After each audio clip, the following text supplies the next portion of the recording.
Fans, the enthusiasts, followers, admirers, and supporters that every savvy brand wants to attract. But how? Welcome to Distillery Sessions, episode number 1. We've gathered some experts in the field of brand fandom to have an open discussion with an audience in central London about what it really means for brands to develop a strong fan base. Included in our panellists is Jack Cully from Monzo, Jesse Schooler, founding director at Wicksteed Works, Sam Ball, creative consultant, and Laurie Wang, digital marketer. Stay tuned to see how you can help brands win new fans. Over to our moderator for the session, Colleen Knowles.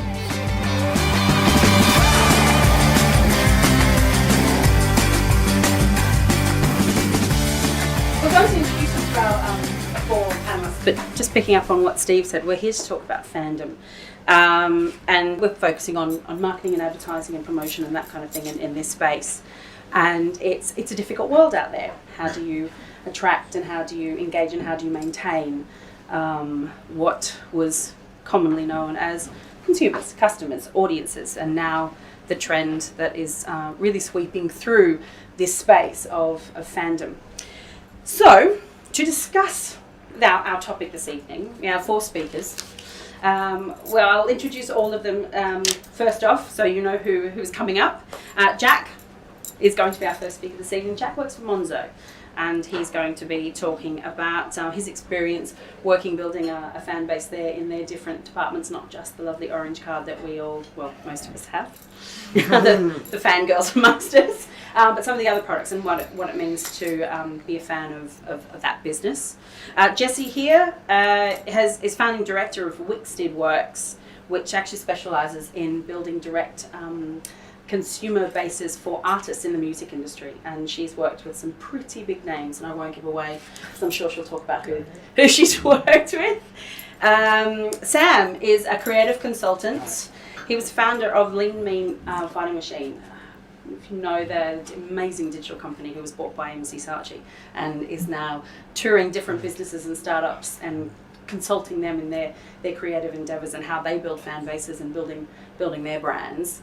And Laurie. Hi guys. Laurie is an international speaker, I think is fair to say, and an advisor with Facebook and Instagram, and has a pretty unique take on this world of fandom that we're going to discuss tonight. So you'll hear from her as well. We're going to kick off with Jack and Monzo. Thank you very much. Thanks for being here, and thanks for the invite. It's really lovely to be here. Fandom is an interesting thing, and it's something that we definitely have seen at Monzo, and we're very, very lucky. We're very, very grateful, and we're actually very humbled that people kind of love what we do. So I guess just a bit of background about what I do, and then maybe I guess kind of my journey and what I've seen. So I started at Monzo 2 years ago, and Monzo was a very different place 2 years ago. We didn't have that many employees. We now do. I joined when we had about 100 people working at Monzo. We now have 1,400. That's been really, really cool. And honestly, we have done everything we can to kind of stay true to kind of the foundation of how we kind of started things out. And there's an interesting thing to say, which I'll probably touch on in a little bit, about kind of scaling that and taking something that you could do with one team looking after product and the rest of teams looking after operations to multiple teams looking after multiple products, and how you kind of scale those things up.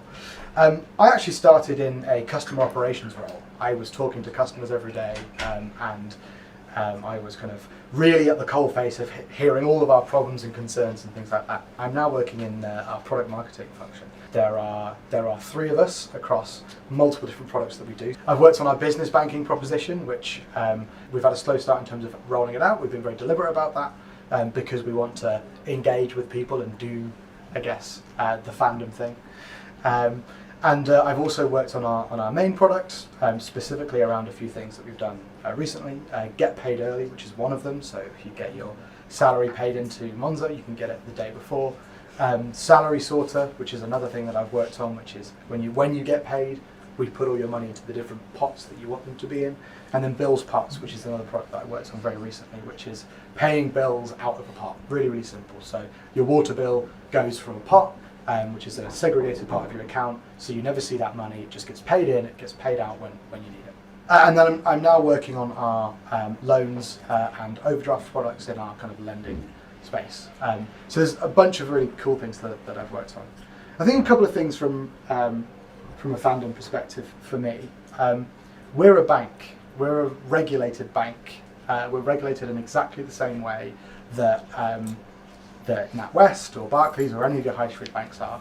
And people have an expectation of banks that they talk to in a very prim and proper way, and you get very kind of straightforward and like very long pieces of terms and conditions and things like that. And I think really the way that we won fans, at least initially, was to just talk to people in their own language and actually show that we value the way that they talk to us and value the things that they say. So much of my job is actually doing what I came to Monzo 2 years ago doing, and that's talking to customers. But this time around, I'm talking to them and listening to them and understanding what they want to see. I think the second thing is not being shy about what you're working on, and actually having that at the real forefront of the way that you're working. So for us, we are extremely customer centric in that regard. We don't make business decisions based upon what we think is going to drive us profit. Of course, that becomes an important part of the conversation. We're a business, we need to make money. But really, we start with what do customers want and what do customers need? And that starts with a very basic conversation around a common financial theme. We'll go and talk to people, and then we'll get in a room with some very intelligent product managers and engineers and try and solve that problem. Whilst we're doing that, we tell people, we talk along the way, and we share things early, and hopefully kind of build those things along. One thing that's been very difficult for us in terms of, I guess, maintaining this is that we used to have 300,000 customers. We now have almost 3.5 million. How do we share those? How do we share that with all those people? And so we're constantly working on how we do that. But for us, it's actually like Fandom is very, very simple. It's just talking to customers, understanding what they want, and kind of putting that at the very center of our product development process. It's very hard to do when you're a big business that needs to kind of make money, but we really, really try and stay true to that where we can. And hopefully people are starting to really, I guess, fall in love with the things that we're doing aside from the Hop Coral card. Business banking is a really great example of that. We've now got about 2,000 business customers. Again, we're taking this very slowly. And everyone that's used it has said that they've really loved it. We've had some great feedback as well. And this is the great thing, is that your fans can give you constructive feedback, but ultimately they're there kind of cheering you on, and you actually get really great qualitative feedback from just being honest and creating, I guess, this fan place. And I guess the second thing is early indications of our loans products is really strong as well.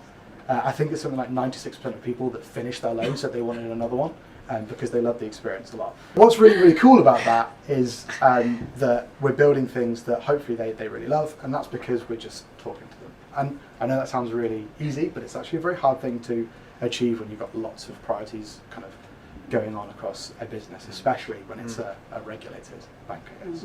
Going to move on to a different space from fintech over into the world of music, and Jessie is going to talk to us about building a fan base and what it takes and how you do it.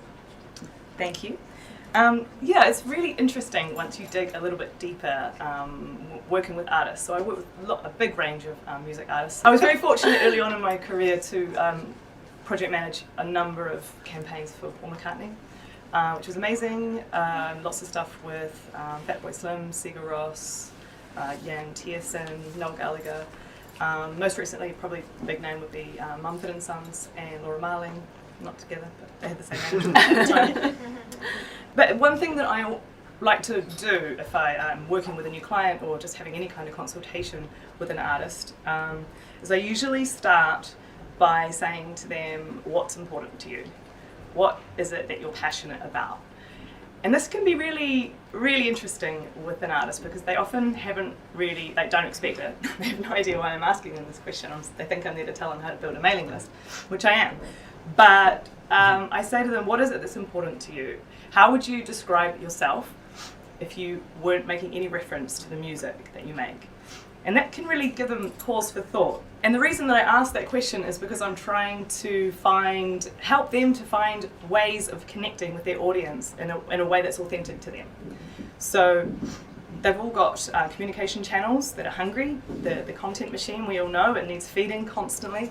And they don't always have things to say top of mind. So if they are clear on what they're passionate about, what their values are, and that just gives them that many more things to talk about. And not only gives them things to talk about, but when they're truly passionate about it, their audience can tell. And it can give their audience new ways of appreciating the artist that they love. And it can make the artist multi-dimensional rather than just being a pin up on the wall. They can actually say, hey, so-and-so, Lord, who I want to speak about, for example, she really loved her dog. Does anyone know about Lord's dog? No? This is a big story. So I've got a few examples of artists who have demonstrated their values in a way that's connected with their audience. And Lord is one of my examples. So you all know who I'm talking about, right? The New Zealand singer. So she obviously has a massive fan base. I'm on her mailing list. I'm on many, many mailing lists. So she sent an email out on Saturday night, and it started out talking about how she'd been working on some new music and she was very excited about it. She was feeling incredibly inspired and it was going to be amazing, and this is all going very well. And then she started talking about her dog, Pearl, and how Pearl was her inspiration and a wonderful thing and just led her to make amazing ideas and was a creative genius of sorts. And this dog had got really sick and the dog had died. And her kind of conclusion was, I'm completely heartbroken and I can't go on right now and you're always going to have to give me some space. And she just said this from such a place of honesty and total vulnerability that when I first read it, I was really taken aback because I wasn't sure whether I should be privy to that kind of emotion. But I think when I look into it, I mean, I'm a fan of Lord, but I'm not a huge, passionate, mad fan of Lord. So I didn't feel her pain exactly. I could empathize, but I wasn't going to mourn alongside her. But I think that people who are those big fans of Lord will really appreciate her showing that vulnerability because it allows them into her world. It lets them see behind the curtain. And that kind of thing is so important. So she's passionate about her dog. Let's reel it in a little bit from the dog. Can I give another example? Absolutely. Okay, so some other examples that I wanted to talk about where I think artists have done an amazing job of bringing their fans in by talking about their passions. Nick Cave, that I'm a fan of. Nick Cave is an Australian artist who is amazing, and I think he's about 60. He's really had a life. He's kind of timeless. And if has anyone ever seen him perform live? Yeah, okay, so you know, right? You know, he is like a shaman on stage. He's like this crazy combination of totally compelling and totally horrifying, and it is a very strange and confusing experience, but it is amazing. You come out feeling very alive. So he's a big star. He has a mailing list that he sends his announcements out to. I've got a tour coming out. There's a new album.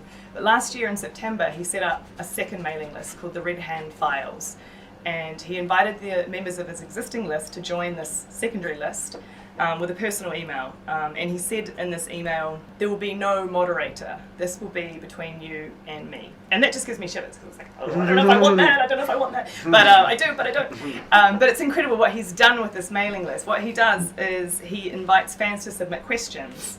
And then he writes these incredibly insightful, generous, heartfelt, considered responses to any old person who's sent in a question. And they really are amazing. Like, he's so wise, the wisdom that comes out, the generosity. And I think that he is bringing his fans into his world by giving them a voice, by allowing them to some of the questions are incredibly personal, and he takes them all seriously. He just gives really lovely advice, or from his perspective, he's never judgmental, and it's incredible. And he actually, one of his email that he sent out yesterday, number 71, if you're interested, he does it very regularly, it's at least once a week. He had questions from the audience, from his fans, to the tune of, do you ever get sick of these stupid questions? Or like, do you ever get a question that you don't want to answer? And typically he took it very seriously, and his response was, I love getting these questions and I take them all seriously, but beneath every question is another question, which is, are you there? are you there? And he's replying saying, I am here. And it's just, I love it. And then he said that whenever I show up on stage and I perform or make a video or release a song, I'm saying, are you there? And it's just this beautiful community that gets built, and I just think he does that so well.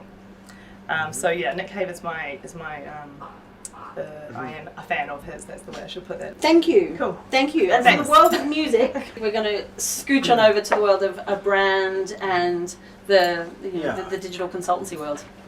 Yeah, good evening everyone. So I started a company called Lean Mean Fighting Machine. We were a digital advertising agency, burned brightly for 10 years. We started actually the same month as Facebook, which was kind of quite sobering at the end of year financials. You say, how's things going? It's like, all right, how's Facebook doing? Well, about 2 billion now. So along the 10 years, so we were a small agency really. The biggest we ever got was 40 people before we sold.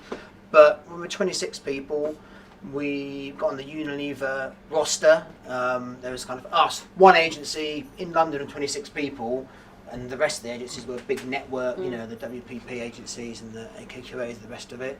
On the Heineken roster, worked for Land Rover, Emirates, and I suppose our highlight came winning the Agency of the Year in Cannes. But it's funny because when you talk about building fans, it's very different depending on like what brand you are. So we were trying to build fans for things like Land Rover, which is kind of very easy, really. But try doing it for margarine, or try doing it for toilet cleaner, and it's a whole different kettle of fish. I think one guiding principle that sits over all trying to get fans, or actually all marketing and communication, is it's really simple. It's got a fundamental thing, which is find your people and give them things they want. That's essentially what advertising is. Now, the great thing about the world today is you can find your people very easily. Before it was a best guess that might be watching this program or buying this magazine. Now you can tell how old they are, their sex, sometimes their name. You can tell what the weather's like when you talk to them, what time, what state of mind they've been, where you've been. So the finding your people is much easier than it's ever been. The bit that's still really hard is giving them what they want. That's a difference between like a good brand and a bad brand, is they know what people want. And actually, the more difficult than that is, sometimes the people, your customers, don't know what they want until you give it to them. That's like in the music business all the time. Bob Dylan came along and he was a folk singer with a guitar, and he came out the Newport Folk Festival, plugged his guitar in and ripped into Maggie's Farm, and he got booed for it. They didn't want it, but he had a whole new fan base after that, and changed the whole kind of music scene. I think where brands often get it wrong, it's almost like brands act like hormonal teenagers trying to woo a girl. And so what they do is they're They're desperate. Yeah, they're very desperate. They're like, look, please, like me. And then what they think they do is think, if we keep giving them stuff, and if I keep talking and tell them about ourselves all the time, then this person will like me. And brands, I see it all the time on social media, the rest of it. Brands just keep posting nonsense that no one really kind of cares about. You hit upon this really about listening to you, but for me, if I don't say anything else that's insightful this evening, the takeaway would be just listen more and talk less. So listen 3 or 4 or 5 times as much as you actually speak. And when you listen to someone, and then you've got something interesting to say it. A good example of this was we were on the Heineken roster, and we ran the social for Foster's and Strongbow.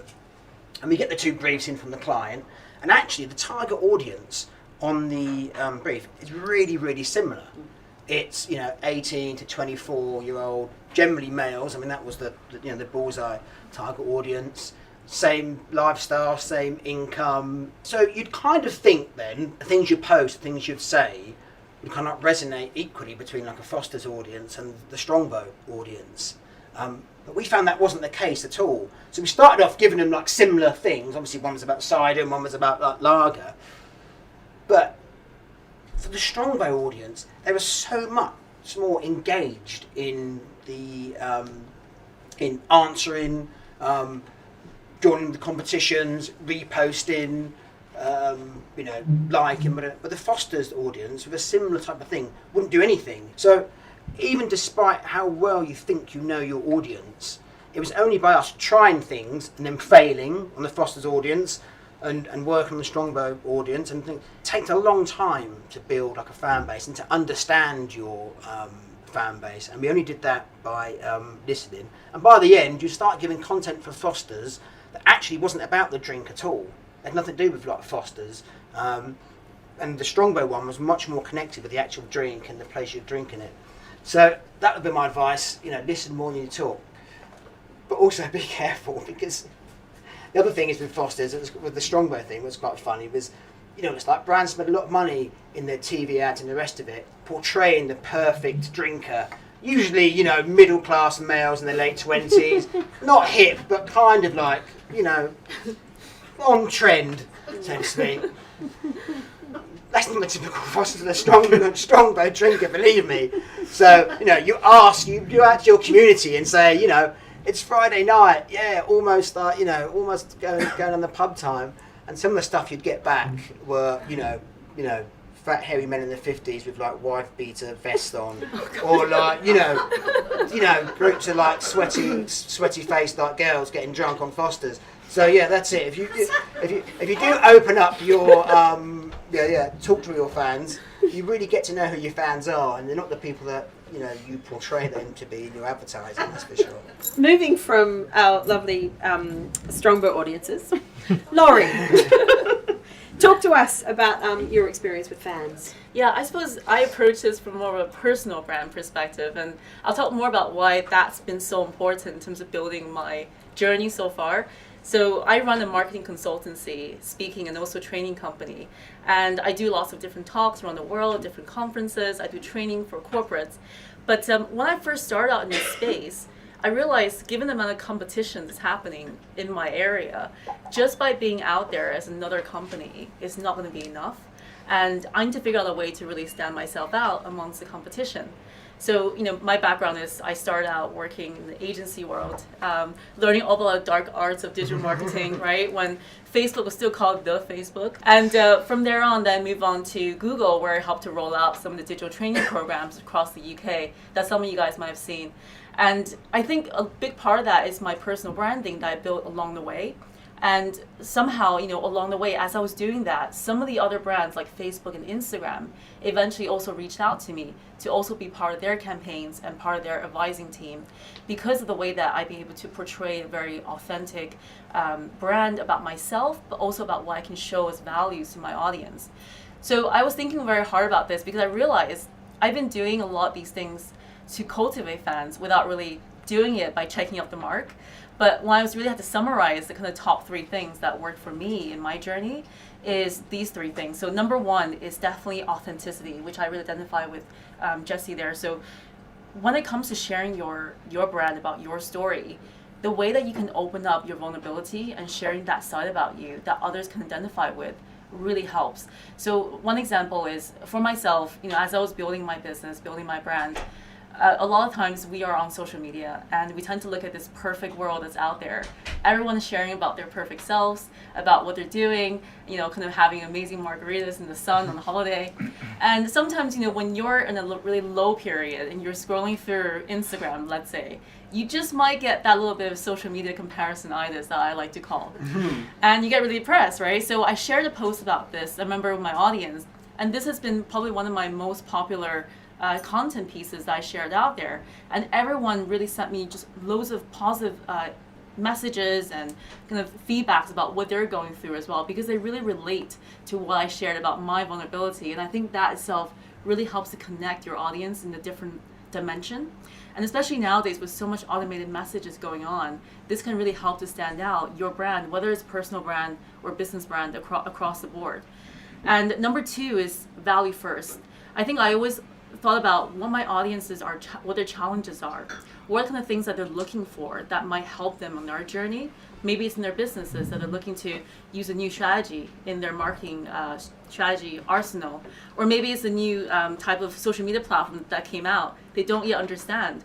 So how do I create content around that can really help them, that they can come back and say, Laurie, that was amazing. Thank you so much for sharing that in your last newsletter, in your last social media video, and I really took away lots of value from it. That's kind of things that I want to see. And if they just took away one piece of really useful strategy or one insight, that just makes my day. And I think by doing that day in, day out, week in, week out, that helped to build a really strong audience base that not only are just audiences now, but are becoming raving fans because of it. And they're sharing with their friends, they're sharing with other businesses. So it become almost like a word of mouth ecosystem. And then the last thing, but not least, and I think this is probably one of the things that everyone talked about so far, is definitely real conversations. And again, this comes back to where there's so much chatbots going on right now online and social media that people really value that real human relationship. So when you're answering every direct message coming through, or you're answering emails personally, and you're giving that individual attention, and you're answering their questions with authenticity, having a conversation with them, asking them what they're working on, really try to understand their world, that helps to build that real connection as well. And again, that really fosters that whole entire ecosystem. And just thinking back about all these different things, I realized I've been doing that along the way, but not really trying to tick them off. But by just thinking about how you want to approach the online world, just like you would do in the offline, by building relationships, like how we are, right? We're all human at the end of the day. And I think as humans, we always crave that human connection. Doesn't matter what age we're moving into. At the end of the day, that's the fundamental part that we should always kind of tap into. Okay, thank you. Picking up on that point, and I'll throw this to the entire panel. If we're looking to have genuine conversations, human conversations, how does a larger brand achieve that? How does a larger brand go out and have an authentic experience with their fans? How do they build a fan base? Right, talk about something they're interested in. So, for instance, we ran the social for unit for that margarine. No one's really interested in margarine, like, at all. But people are interested in cooking. So, an example. So we talk about like baking cakes. So then it, the kind of the insight there was because I suppose with Unilever you've got the market leaders. They would say if all we did was to get people who enjoy baking to bake one more cake a year, then they'd probably use a Unilever product to do that. So then we stopped talking about margarine, we started talking about just bake one more cake.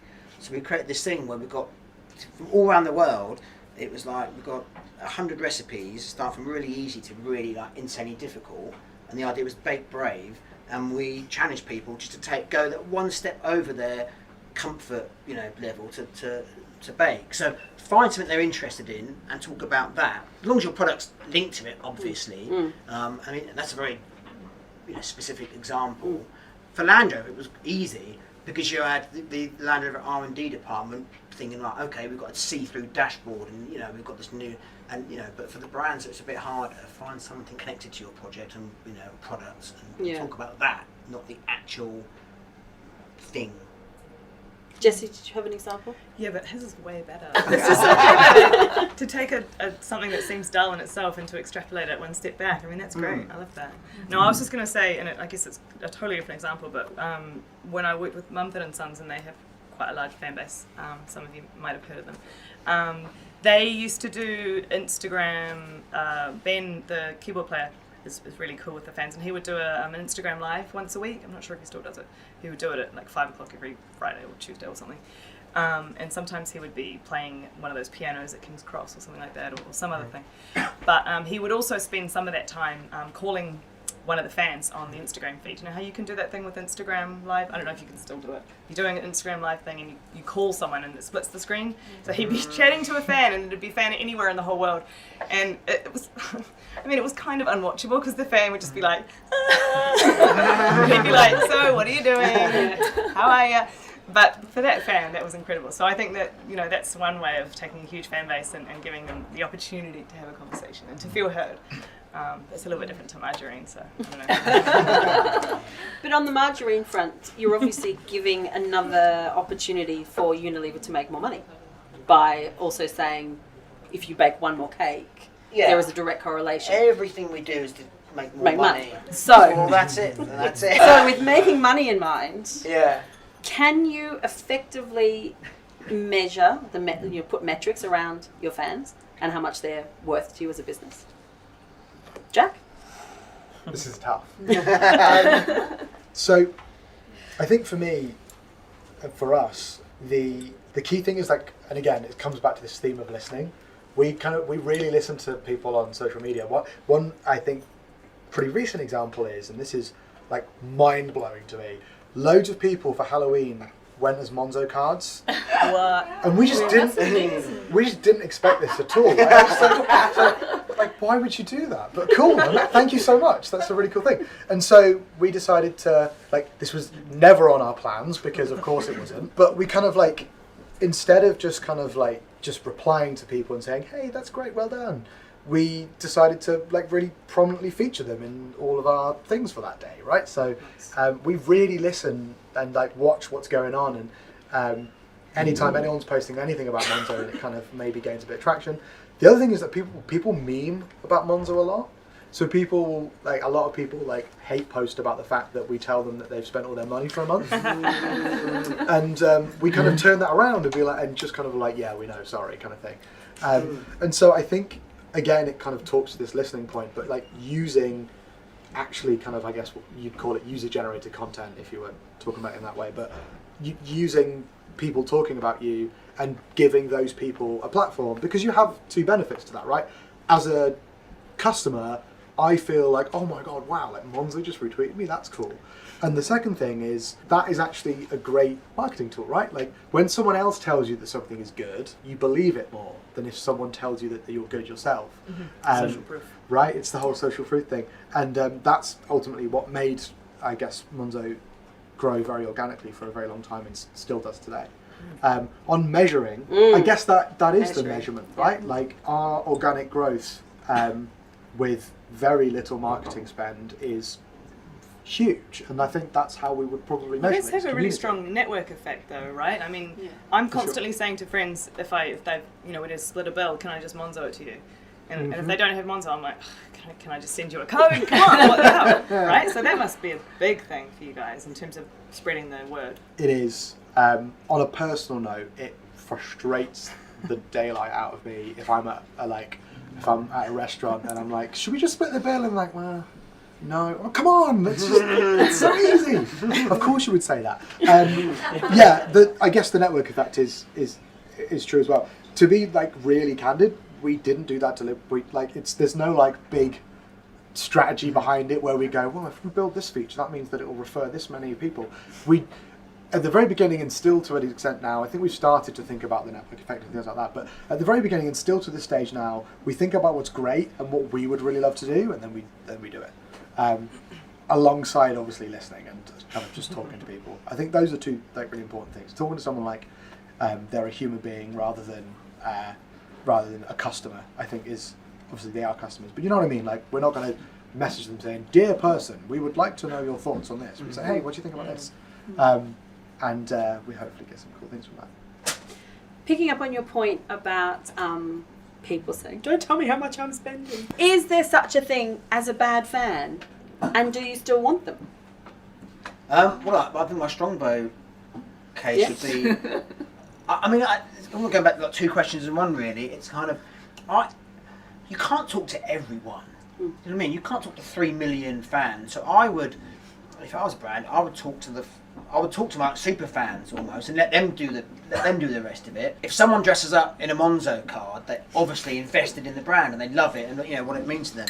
But show that to everyone else and talk to that person. Don't try and talk to, well, you can't talk to 3 million people with any, you know, with any kind of like insight, any familiarity really. So I would say find out who your super fans are and talk to them, and then use them, either if it's playing them back from social media, to talk to the rest of the people. Because if you know if someone loves a brand so much, it's got to be good, hasn't it?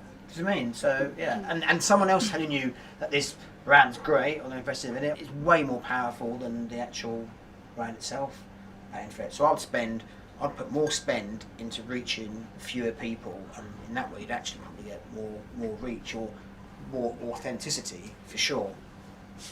I think on top of what Sam said, you could actually even use that as additional insight in terms of maybe there's a whole new market we didn't know about. Maybe our target market was those, kind of 50-plus-year-olds in wife beaters. That gives you really great insight, which is so valuable these days. And I just think that, that could open up a whole new potential target audience base. Yeah, wife beater vests, not actually wife. On that note, has anybody got any questions for our panel at all?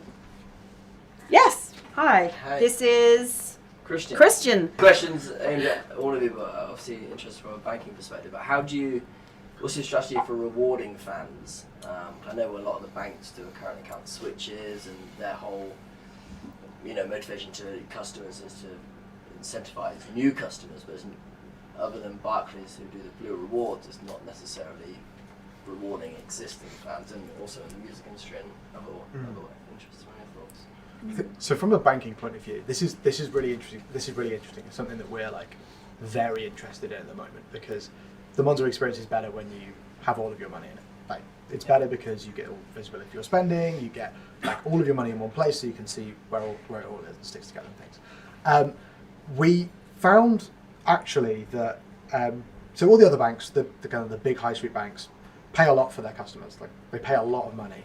There's like your current account switch money that you get. So I think there are a bunch of banks out there that you switch to, you move like 2 direct debits, and then they give you like 150 quid, 200 quid, 300 quid kind of thing. So yeah, like that's really cool, because you're like, oh my god, yeah, I just got a load more money, great. We're kind of like thinking about how that works for us, both in terms of like the cost of it, but also I think more importantly the actual value that brings. What ends up happening is that there are people who like kind of like can completely game the system, and it means that like it's no good for anyone, because the banks just kind of acquire a customer for a couple of months and then they lose that customer, so that doesn't work, and that's not what we don't want. That we don't want to acquire someone for a couple of months and then lose them because they can get a bonus somewhere else, kind of thing. And it doesn't work for the customer, because ultimately they don't see where their money is and they don't feel better about money. So we want people to feel, ultimately, like the whole goal of Monzo is helping people feel better about their money and making sure that like that benefit is really tangible as well. So we hear from so many people that have moved all of their money to Monzo, that they save money again and again and again and again. And so like we're building a bunch of stuff it will come over, I guess, the next year or 2 years or whatever, that kind of really brings that to the forefront, shows you just how much you've saved.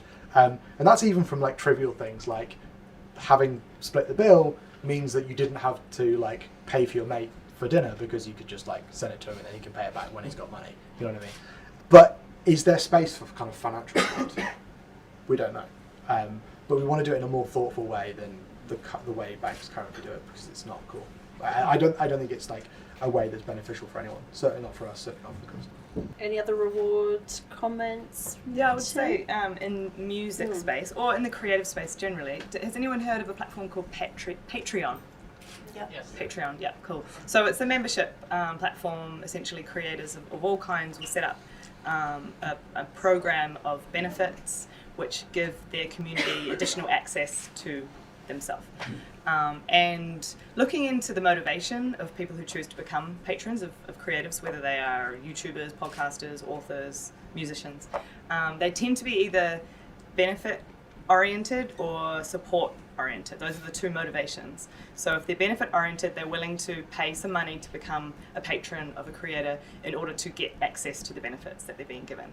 But if they are more support oriented, they just want to be able to help. They want to have the warm feeling, the glow of knowing that they are supporting their favorite creators to make a living and to go on creating the content that they love. So for them, being involved and paying is the reward itself. So I think that's a really interesting. I think oftentimes you're going to have a combination of those things within any one fan, the benefit plus the support. But I don't know, does that resonate?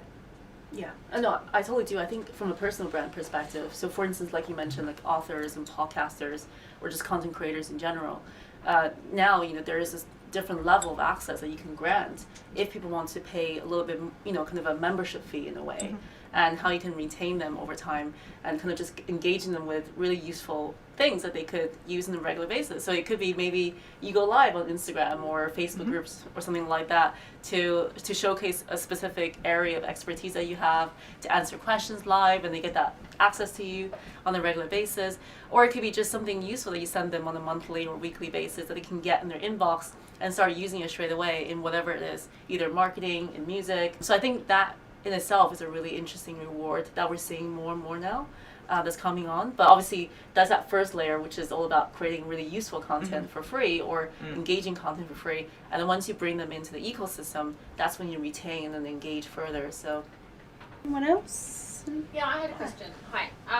So a lot of what you're kind of discussing is, you're defining what you're kind of doing now, or your kind of next strategic move around really listening to your customers and going, right, they say this, so we do this. But how does that kind of mentality and that mindset help you to build the kind of the longer term brand equity, I guess? And do you see that as the same kind of work stream, or is that kind of a different game, like particularly for kind of Monzo or Sam? Like, do you use that kind of same process of the listening to build the longer term brand equity, or is that kind of a bigger piece? So we have built a ton of products this year. Like Monzo this time last year was a current account. Right now it's a current account with an overdraft, and you can get a loan, and if you're a business you can get a business account, and we've got a bunch of other things kind of like in the pipeline. And with that comes like a brand architecture and a brand structure, and we're still thinking about that, quite honestly. There are probably two things that are true of I guess the typical Monzo customer now, and that's how people would perceive it. It's not everyone, but how people would perceive us. We're a spending card, and we are popular with people between 18 and 30, right? But really, we want to be the place for everyone's money.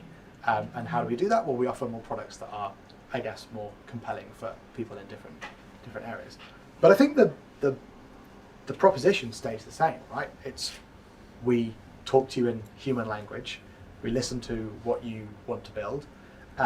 That gets harder and harder as you get more customers. And we have been thinking very seriously about how you scale that kind of thing. We invest very heavily in user research, and us product marketers spend a lot of time kind of thinking about that process and how that can scale to fit these new products. The founding principle of Monzo was just, I guess, talking to people in human language and making money super, super simple.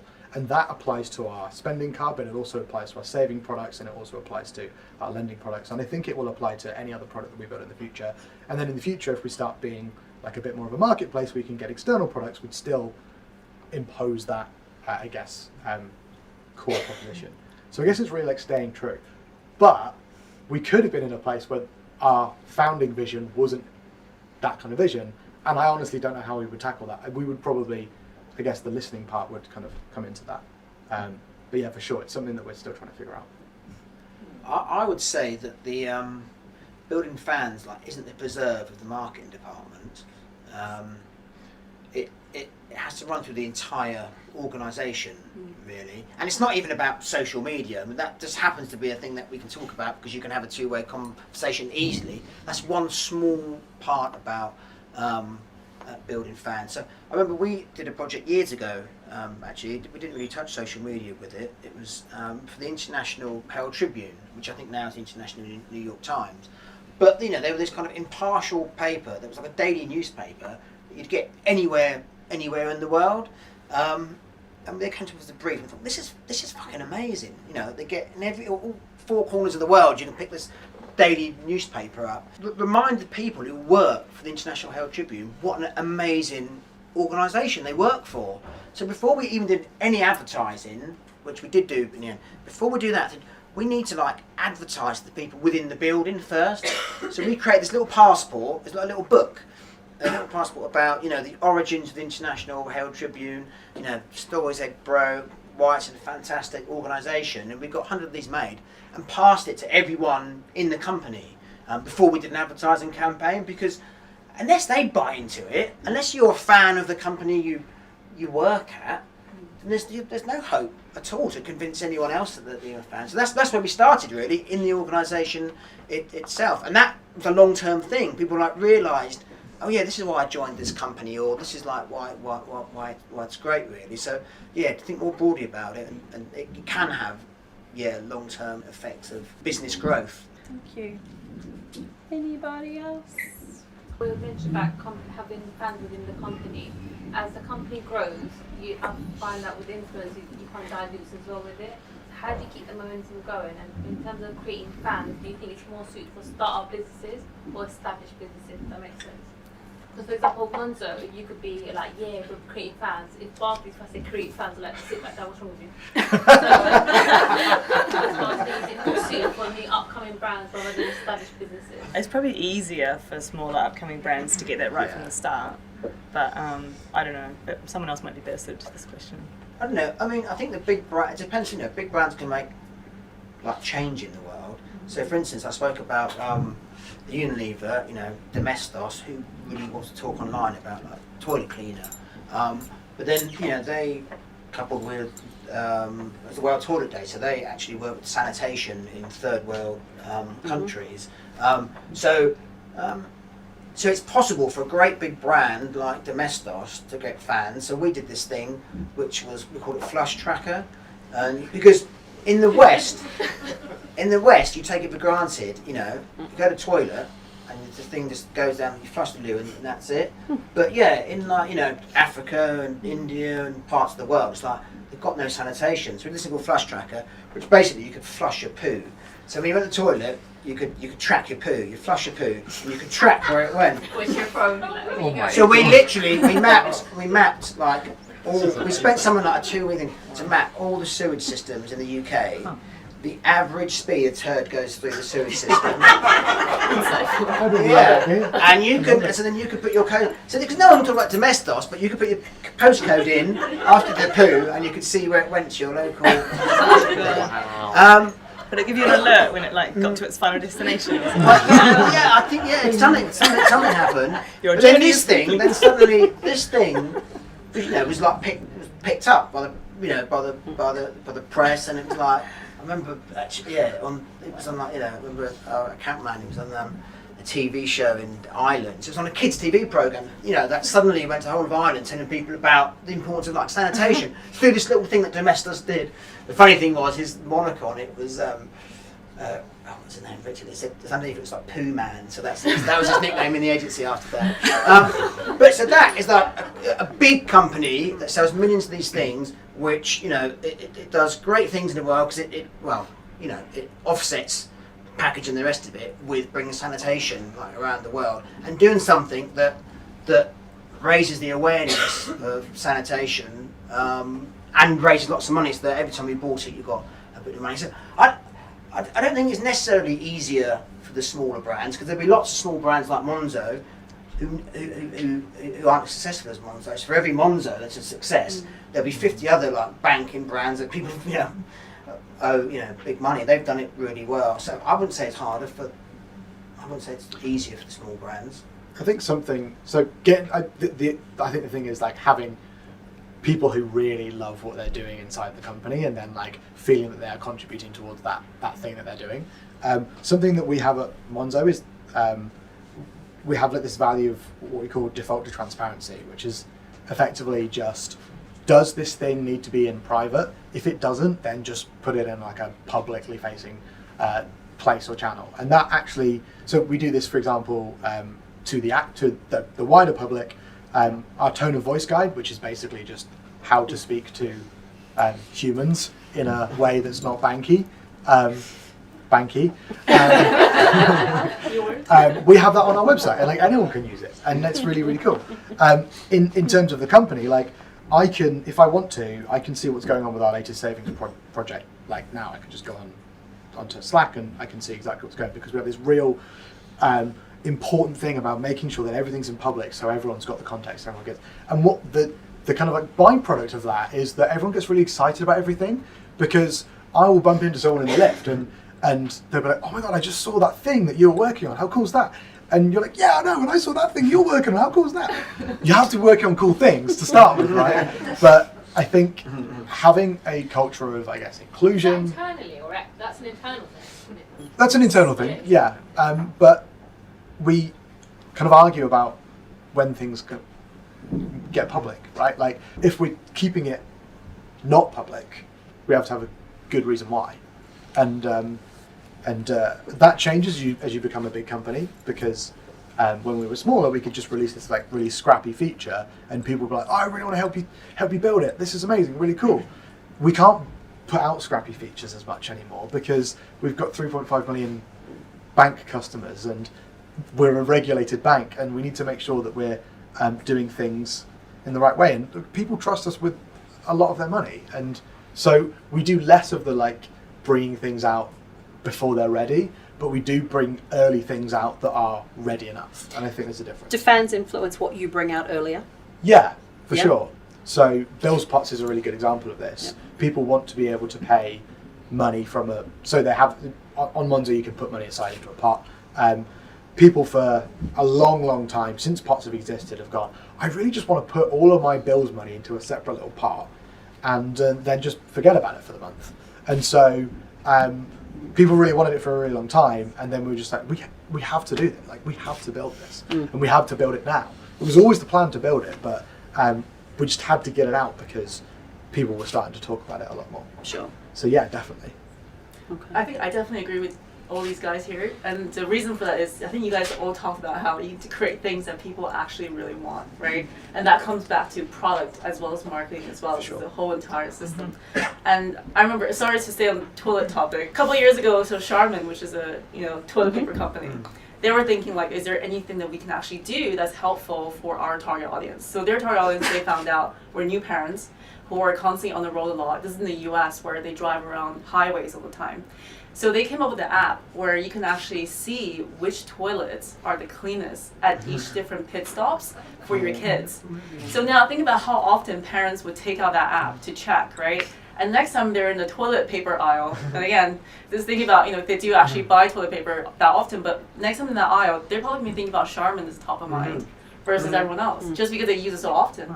So it's one of those things where you're building fans by thinking how useful it is to them, just like what you guys said. So I think totally agree with that. A little subject we haven't even talked or touched on, but how do influencers affect fan bases?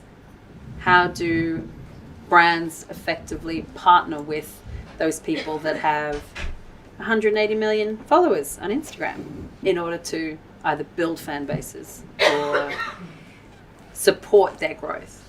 Yeah, I think from my perspective, in terms of having seen quite a few of these different campaigns, is that it should definitely be aligned between the two different, from the brand side, from the influencer side, because sometimes you do see some really misaligned campaigns where you're thinking, why are they even reaching out to this influencer? The target market is completely not matching to what they're looking to actually speak to.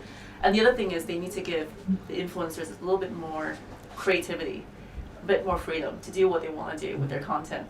And the last thing you want to do is give them this whole list of guidelines, and by the time they actually are done with that particular piece of content they want to share with their audience, people just smell that kind of inauthenticity from a mile away. So I think those two are really important to think about. I think that a lot of podcasts do it well, actually. If you listen, I don't know, listen to the Adam Buxton podcast, but the way some of the adverts he's made is like way better than any ad agency. But they've just said, right, here's the thing, It's the product. here's what we're going to say, do it how you would do it, and then it's because it seems authentic. He's like some silly song or some kind of like, and so I think that kind of authenticity comes back. Don't give it to an influencer and say you must say this or do it like this. Here's a brand, here's what I want to say. Maybe don't do this or that, but then it's up to you. I think that's leave it to them really, because people that smell a rat from a mile off, don't they really? Take one or two last questions from the audience. If anyone's yes. You mentioned something just now about top of mind marketing. Any tips and hacks on how to get better top of mind marketing? Because that's my company is essentially Airbnb for creative spaces. So we need people to think, oh, I need a creative space, and then immediately connect our brand to that need, because it's not a constant need, but occasionally it will be a need that they'll have to immediately click to our brand. So top of mind marketing is like the number one thing that we need to get. So I was just wondering if there's any tips or tricks on how to get there. Yeah, definitely. So in terms of your target market, would you say they're more creatives who are, let's say, freelancers looking to use these spaces Yeah, it's for more freelancers, for yeah. working? So then you can think about, okay, as a freelancer, then what do they actually need? What are some of the things that they really need as tools right now that maybe we can build as a little side thing that they'll then use that on a regular basis? Like how, this parents example, where they're downloading the app, checking all these toilets along the way they drive to see whether or not it's actually a clean toilet. So things like that, where it could be things that this freelancer or this group of freelancers are currently needing. Let's say maybe a free tax advice tool, or things like how they can actually, I'm just thinking on top of my head, things that I used to use a lot. So maybe things like how they can create invoices really easily, or it could be things that they could create proposals on. All these different things where you can build maybe like a side tool or a side project that becomes attached to what you do as a company. I've seen some fantastic results from some of those, just because it's more of a complementary content piece or a tool piece, but then people actually find it so useful that they will share it with everyone, and then you kind of created almost a word of mouth effect, plus additional fan base on top of that. If I was you, I'd just go after WeWork. They're your enemy. No, they really are. WeWork. There's a thing, I don't know if you heard this thing called the binary brief, which is actually, it goes back to my Unilever point really. It says that if you're the market leader, like all you have to do is just like grow the category. So if you're a market leader of beer, just talk about beer. If you're a challenger brand, go after the big dog. So I'd be like, you've got to be gorilla and go after WeWork. So I'd do something like, if I was you, I'd just get loads of like students on one day to go to every WeWork in London, smash the fire alarm, and then while everyone comes out of WeWork, and every WeWork in London, you're there with a sign saying, WeWork, whatever your company's called, like, forget this place, you come and follow me. Or, you know what I mean? Something like that that's going to get people writing about it. You have to. That's what you have to do, mate. Thank you, Sam. Any other questions from the audience? No? Great. Well, I think we've heard some amazing anecdotes and stories and advice, and some very interesting advice to end on Sam, about going guerrilla. But hey, guerrilla marketing is pretty successful. But just to wrap up a few points, clearly, in order to make sure that we've got great fan bases and we're maintaining them, we've got to listen. We have to be authentic. We have to respond and engage. Prepare to learn. I think that's pretty clear from what we've heard this evening. And give fans what they want. There's an area of making sure that we're listening and giving back what we hear.